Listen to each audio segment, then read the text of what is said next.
pengelolaan peserta didik.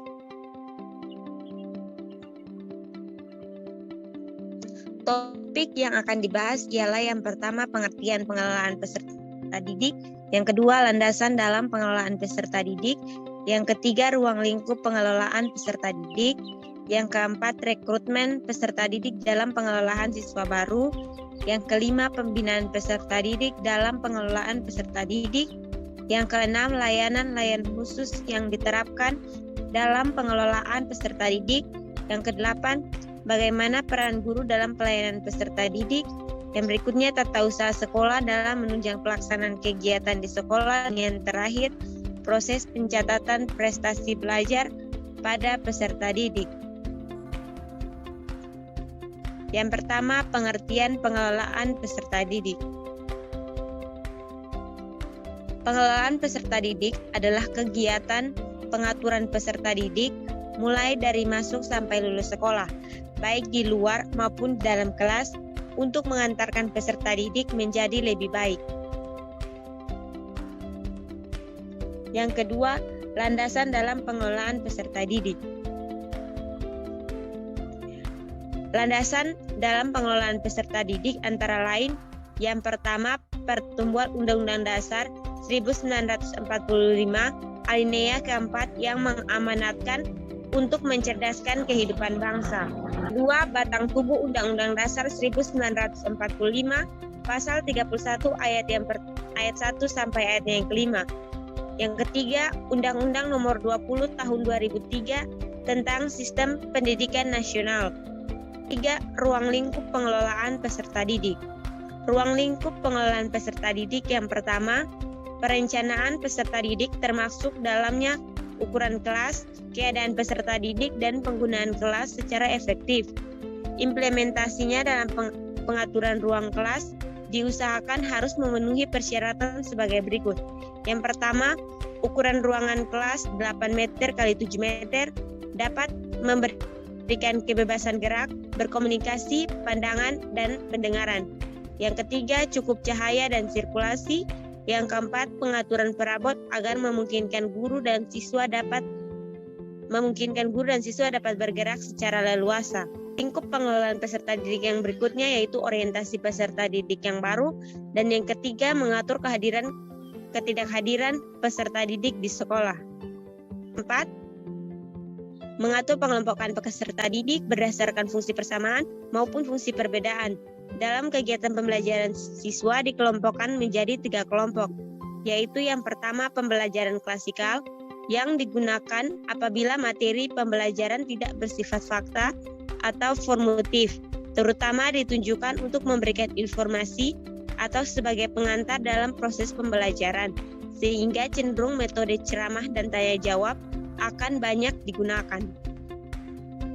Pembelajaran kelompok digunakan apabila materi pembelajaran lebih mengembangkan konsep sub pokok bahasan yang sekaligus mengembangkan aktivitas dalam sosial, sikap nilai kerjasama, dan aktivitas dalam pemecahan masalah.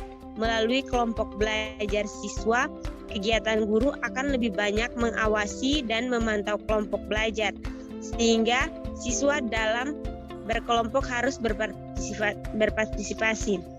Ruang lingkup pengelolaan peserta didik yang berikutnya yaitu kegiatan belajar individual. Artinya, setiap anak yang belajar di kelas mengerjakan atau melakukan kegiatan belajar, masing-masing kegiatan belajar tersebut mungkin sama untuk setiap siswa. Mungkin pula berbeda dalam pembelajaran individual untuk mengerjakan tugas sesuai kemampuan yang mereka miliki. Implikasi dari pembelajaran individual ini, guru harus banyak memberikan perhatian dan pelayanan serta individual, sebab setiap individu berada pada kemampuannya. Kelima, mengatur evaluasi peserta didik. Yang keenam, mengatur kendalikan kelas. Yang ketujuh, mengatur peserta didik yang mutasi dan drop out. Yang kedelapan, mengatur kode etik pengadilan dan peningkatan kedisiplinan. Yang kesembilan, mengatur layanan peserta didik. Poin yang keempat yaitu rekrutmen peserta didik. Rekrutmen peserta didik yaitu yang pertama, rekrutmen siswa baru. Yang kedua, penempatan siswa baru. Poin yang kelima, pembinaan peserta didik dalam pengelolaan peserta didik. Pembinaan peserta didik dalam pengelolaan peserta didik yang pertama, pencatatan dan pelaporan kemajuan peserta didik. Pencatatan dan pelaporan di sekolah sangat diperlukan sejak diterima di sekolah itu sampai mereka tamat dan meninggalkan sekolah tersebut. Untuk itu diperlukan beberapa peralatan dan perlengkapan yang dapat dipergunakan sebagai alat bantu dalam pencatatan pelaporan tersebut, seperti buku induk. Buku induk ini disebut buku pokok atau standbook. Yang kedua, buku kleper. Pencatatan ini dapat diambil dari buku induk, tetapi penulisannya disusun berdasarkan abjad. Yang ketiga, daftar prestasi. Daftar hadir peserta didik sangat penting sebab frekuensi kehadiran setiap peserta didik dapat diketahui atau dikontrol. Yang berikutnya, daftar mutasi peserta didik. Untuk mengetahui keadaan jumlah peserta didik dengan persis, sekolah harus mempunyai buku atau daftar mutasi peserta didik.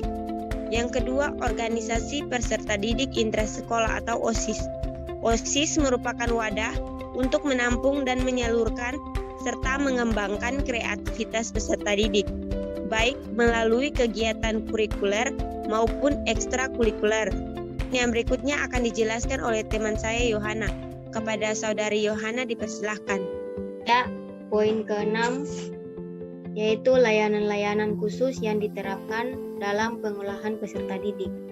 Khusus yang diterapkan dalam pengolahan peserta didik. Yang pertama, bimbingan di sekolah. Pelaksanaan pendidikan sekolah perlu melibatkan 3 komponen pokok, yaitu program instruksional yang baik, administrasi yang lancar, dan bimbingan yang terarah, serta adanya sarana atau prasarana yang memadai. Fungsi bimbingan di sekolah ada 3, yaitu yang pertama, fungsi penyaluran yaitu membantu peserta didik dalam memilih jenis sekolah lanjutannya, memilih program, memilih lapangan pekerjaan sesuai dengan bakat, minat, kemampuan, dan cita-citanya. Fungsi mengadaptasikan yaitu membantu guru atau tenaga edukatif lainnya untuk menyesuaikan program pengajaran dengan minat, kemampuan, dan cita-cita peserta didik. Usaha kesehatan sekolah atau UKS. Usaha kesehatan sekolah adalah usaha kesehatan masyarakat yang dijalankan di sekolah. Sarana utama UKS adalah untuk meningkatkan atau membina kesehatan murid dan lingkungan hidupnya. Program UKS antara lain mencapai lingkungan hidup yang sehat. Yang kedua, pendidikan kesehatan. Yang ketiga, pemeliharaan kesehatan di sekolah. Kantin sekolah. Kantin atau warung di sekolah perlu adanya di setiap sekolah supaya makanan yang dibeli peserta didik terjamin keberhasilannya dan cukup mengandung gizi. Transportasi sekolah. Sarana angkut bagi peserta didik merupakan salah satu penunjang untuk kelancaran belajar mengajar. Peserta didik akan merasa aman dan dapat masuk atau pulang sekolah dengan waktu yang tepat. Sarana bagi peserta didik.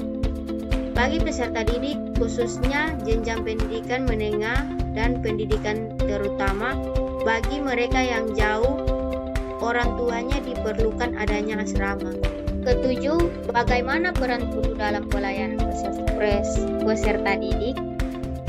Hal yang perlu diperhatikan dalam hal pelayanan peserta didik di sekolah sebagai berikut.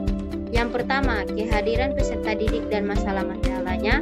Yang kedua, penerimaan orientasi, klasifikasi, dan petunjuk bagi peserta didik baru tentang kelas dan program studi. Yang ketiga, evaluasi dan pelaporan kemajuan peserta didik. Yang keempat, program bagi peserta didik yang mempunyai kelainan seperti pengajaran, perbaikan, dan pengajaran pengajaran luar biasa. Yang kelima, pengendalian disiplin peserta didik. 6.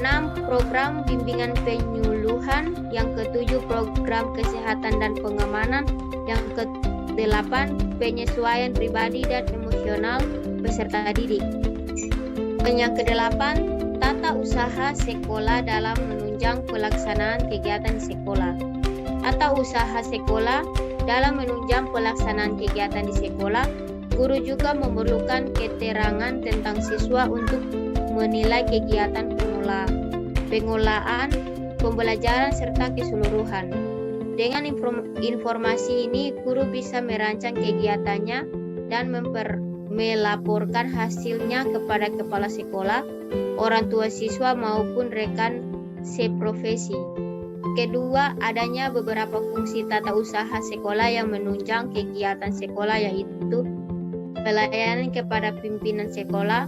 Dalam menjalankan tugas, kepala sekolah banyak memerlukan data dan keterangan untuk berbagai kepentingan, antara lain membuat perencanaan sekolah, B. mengevaluasi kegiatan sekolah, C. membina profesi guru, D. menyusun kalender sekolah, E. mengatur beban mengajar, F. mengatur keuangan sekolah, G. membantu mengatasi kesulitan belajar siswa, H. menjawab pertanyaan orang tua siswa, I. menyusun kegiatan ekstrakurikuler, J. mengambil keputusan. Dan ke-9, proses pencatatan prestasi belajar pada peserta didik.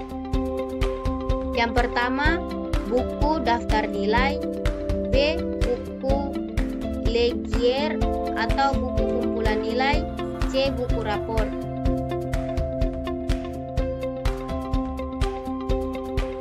Ya, terima kasih.